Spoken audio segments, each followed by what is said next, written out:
the ability to take account. You have built a direction, that is commitment. You have clarified who is moving in that direction, that is identity.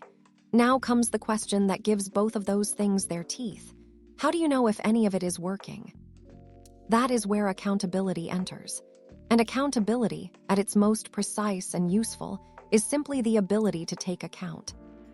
An account, in the most literal sense, is a record, a documented report of measurable information that can be evaluated honestly over time. In financial terms, an account tells you exactly what came in, what went out, and what remains. It does not care about your intentions. It does not adjust for effort. It reports what is true, without commentary, without flattery, and without the kind of generous rounding that the human mind performs automatically when it is assessing its own progress. In athletics, accountability means building and maintaining that same kind of honest record for your own development. It means caring enough about your improvement to document it, to create a personal ledger of your performance, your preparation, and your progress over time that gives you access to the truth of where things stand, independent of how things feel. This practice is more radical than it sounds, because honest measurement runs directly against the grain of something athletes are exposed to constantly: narrative, the story of how practice went, the feeling after a good week of training, the sense, compelling, real feeling, and often completely inaccurate, that things are moving in the right direction because effort has been high and energy has been good. Narrative is powerful. It is motivating. It is also extremely unreliable as a mechanism for tracking actual growth.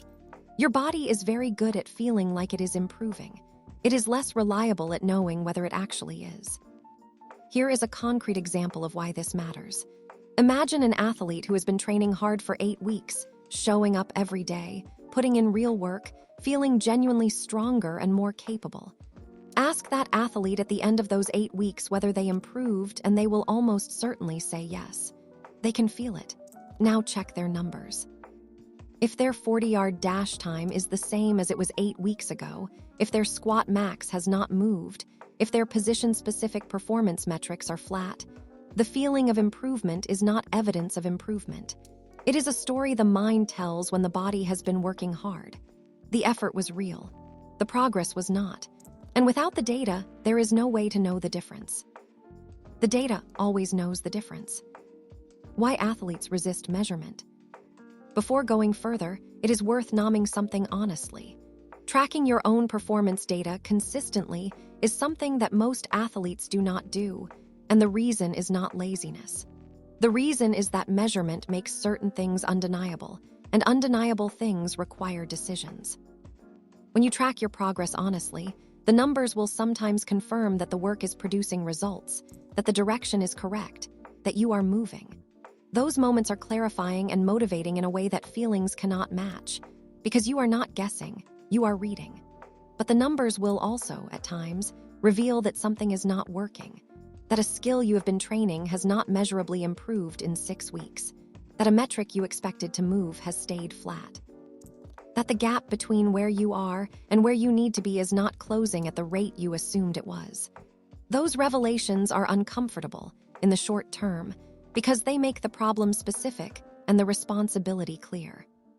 But here is the truth that separates developing athletes from elite ones. The discomfort of honest measurement is not a problem to avoid. It is the most valuable information your development process can generate. An athlete who knows specifically that their first step quickness has not improved in 2 months is in an infinitely better position than one who has a vague feeling that something is not clicking. The first athlete can ask specific questions, seek specific coaching, try specific solutions. The second athlete is troubleshooting in the dark. Measurement transforms a general frustration into a solvable problem, and solvable problems are exactly where development accelerates. There is also a second reason athletes resist measurement that is worth examining: fear of the external opinion. If you are tracking your performance honestly and sharing it with a coach, a trainer, a trusted teammate, you are creating a record that others can evaluate. That vulnerability is real, but it is also the engine of the most accelerating growth available to an athlete who is genuinely committed to their development. The athlete who can sit down with their coach and say, Here are my numbers from the last 6 weeks. Here is where I improved. Here is where I did not. Here is what I think needs to change, is having a completely different category of coaching conversation than the athlete who can only report impressions. One of those conversations produces specific development plans. The other produces general encouragement. What to measure and how? The practice of personal accountability in athletics starts with a simple but important question. What are the specific performance indicators that most directly determine my effectiveness in my sport and at my position? This question is more nuanced than it appears, because not everything that is easy to measure is worth measuring, and not everything worth measuring is easy to measure. The first layer, the baseline, is straightforward. Height, weight, body composition, if relevant to your sport, fundamental athletic markers like sprint times, vertical jump, strength benchmarks, conditioning tests. These numbers are the floor. They tell you the basic athletic profile you are working from and how it is changing over time. Every serious athlete should know them cold, not approximately, not rounded to a comfortable number, but precisely. They are the first entries in your personal ledger. The second layer is position-specific. This is where the measurement becomes more sport intelligent and therefore more useful. A quarterback tracks completion percentage by route type, not just overall. A soccer midfielder tracks distance covered and successful ball progressions, not just minutes played. A swimmer breaks their race into splits and measures each segment independently, because a fast overall time with a deteriorating back half is a different problem than a slow start with a strong finish, and the training response to each is different. A point guard tracks turnover to assist ratio across different game conditions. A defensive lineman tracks first step quickness off the snap in practice, and self-evaluates assignment accuracy independently of whether the play was ultimately made. The specificity here is the point. Broad measurements tell you that something is happening. Specific measurements tell you what. The third layer is the one most athletes ignore entirely, and the one that Inner Edge is specifically designed to address: the mental and emotional performance metrics. What is your competitive anxiety pattern in the days before a significant game? How does your performance change when you are playing behind a deficit versus with a lead? What does your effort look like, honestly, on a scale you create and maintain yourself, in the third hour of a hard practice versus the first?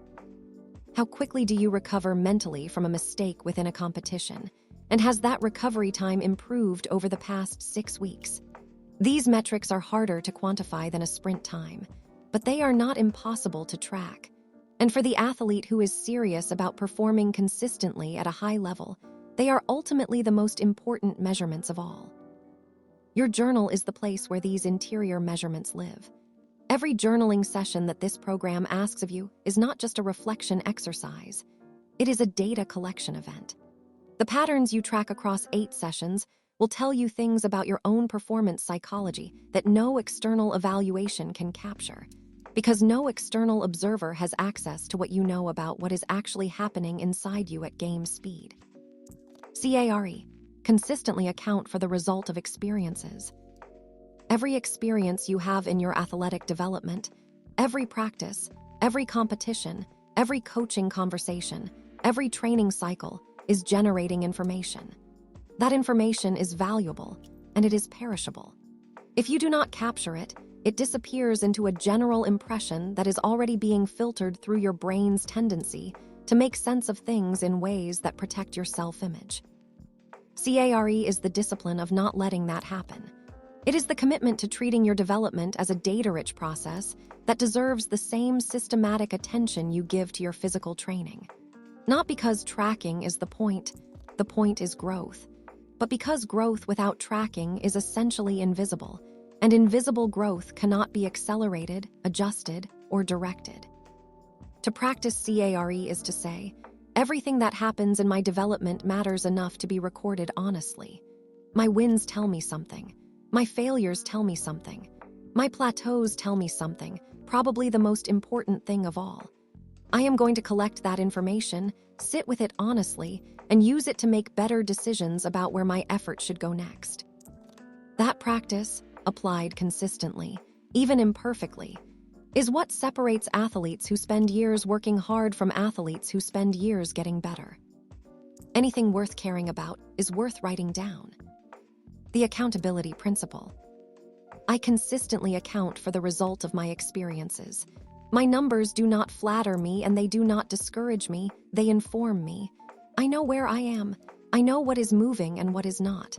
I use that information to direct my effort with precision. I do not guess about my development. I track it.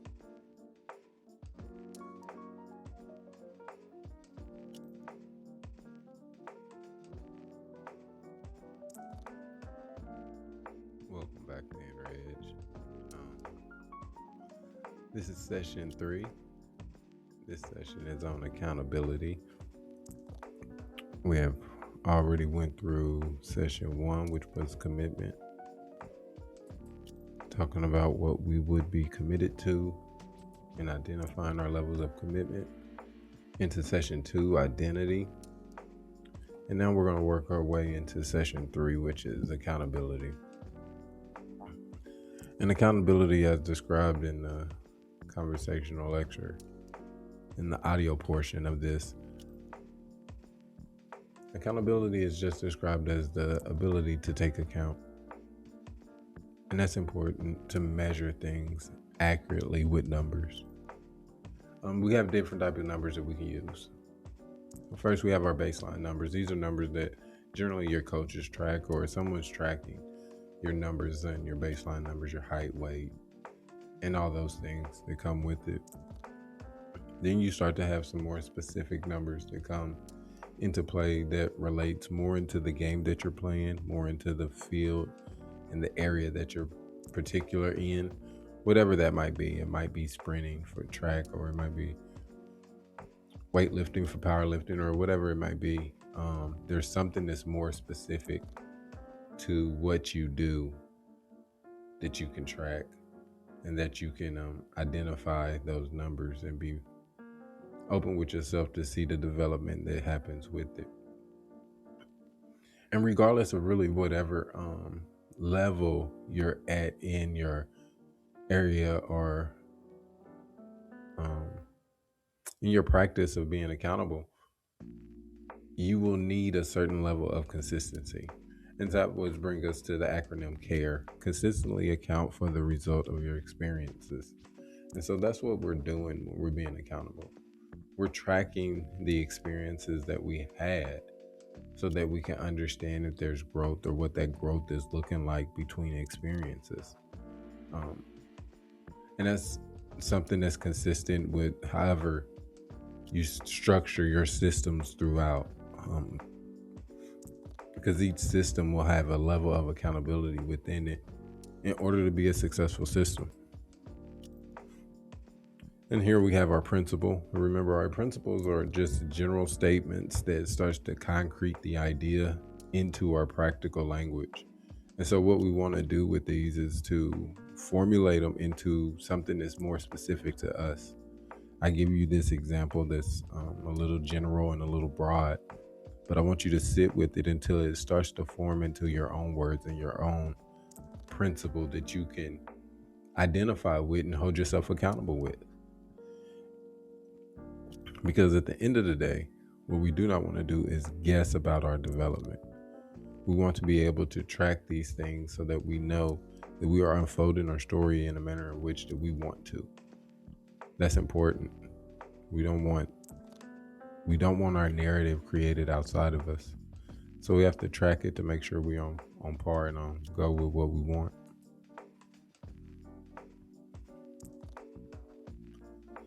This set of journaling prompts for this week is it's a reflective journaling prompt to get an in-depth picture of what it has looked like, what your accountability has looked like. Now, you might be beyond this. You might read through these and see that, no, I have a solid system. Here's my numbers. This is what I'm tracking. This is where I'm going. These are my routines. And that's solid. But these are start to reflect and make sure that those pieces are in place. So the first one is, which specific performance metric most directly determines your effectiveness at your position? So you're assessing the position that you currently are in. Whatever sports you're playing, whatever activity you're in, you have a role or a set of skill sets that make or enhance that position. And you want to start to be aware of what those metrics are. Over the past 6 to 8 weeks, what do you know for each has improved? What do you know for certain has improved? So these are for like if you already had some journaling, some tracking systems of these numbers, or you know of some tally marks that you have progressed through. Identify those that are recent, so that we know, that we're on the same path. Where has your performance been flat or declining during that same period? So when you're looking at the metrics and you're looking at what's growing, you want to identify what's not growing. Again, this is information. We're gathering the results of an experience that we already had. And so we want to identify all aspects of it. The part that's growing, the part that's flat, the part that's declining. So then we can assess each separately. Is there a metric you have been avoiding measuring because the number will be uncomfortable? So this plays a part. It depends on where you are in your athletic career. This might play a part. You might not like a number and so you kind of shy away from doing a certain activity that might produce a better number. And so at some point we have to be real with ourselves and vulnerable with ourselves to identify those numbers so we can put those on the tracking, so we can be accountable for those numbers and watch them develop as well, so we can find the strength in what was previously a weakness. And so, but it takes that step of going into those uncomfortable spots that we can identify. We cannot not a space that we can't identify and track, because then we start to go back to that feelings and trying to adjust to a circumstance and make it feel a certain way. No, we want to identify the things that we can track that have hindered us or made us feel uncomfortable, so that we can start to track them into the right direction. And then you go into design your personal tracking system. 5 to 7 numbers. You will record after every practice. So it might not be after every practice, but you want to find those 5 to 7 things that are important for your development that you track. And so some of the things might already be tracking, that already be in track. So then find your own 7 outside of those things. So if you already have access, someone else is taking your shooting percentages, or someone else is doing some work for you, don't add those numbers. You still need to know those numbers. But we're talking about a set of numbers that's your own, a different set of numbers that's starting to organize something else. So come up with your 5 to 7 so that you can identify those numbers. You can start to track and enhance, because there's always a spot where we can grow in these separate aspects. Then we get into our meditation framework. Again, our first part of the settling, stage 1 of meditation, is always the settling. We want to find that center point. We want to take those slow breaths and relax. And then we want to be able to identify something outside of our thoughts, outside of the ideas and things that come across our mind. We want to identify something else, which I generally suggest is breathing or finding your heartbeat. You can listen to your inhales and exhales. And if you sit, you can generally find a pulse somewhere within your body while you're sitting still. But the point is relaxation. And so once we get into that relaxation, then we want to start. Then we can get into stage 2, which is bring to mind one specific performance metric. So we want to identify one of those things that we want to start developing in a meaningful way. And so start to picture yourself inside those moments of creating that regimen, whatever that routine is that's going to get you there. See yourself doing it. Start to have that visualization of you completing these tasks and finding the excitement in the completion of those tasks. And then lastly, the anchor, which is generally the same. Find that specific one goal one team goal that you have, find that specific person that you love, and then find that specific interaction that they would give you, like something that's like them. And then sit with that visualization for a moment and find the emotions that will come up in that visualization.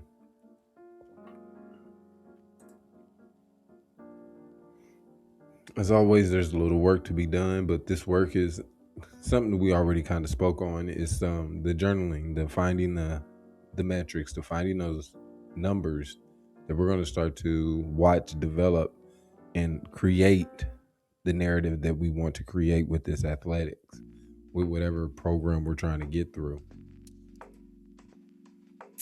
And that's the end of session 3.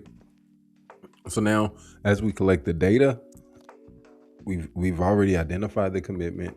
We know who we are in that commitment, and now we know the information we're going to gather. The next part becomes a sense of integrity. And so our next session is over integrity. And that is who you are when no one else is watching. That person that shows up all the time. Until next time,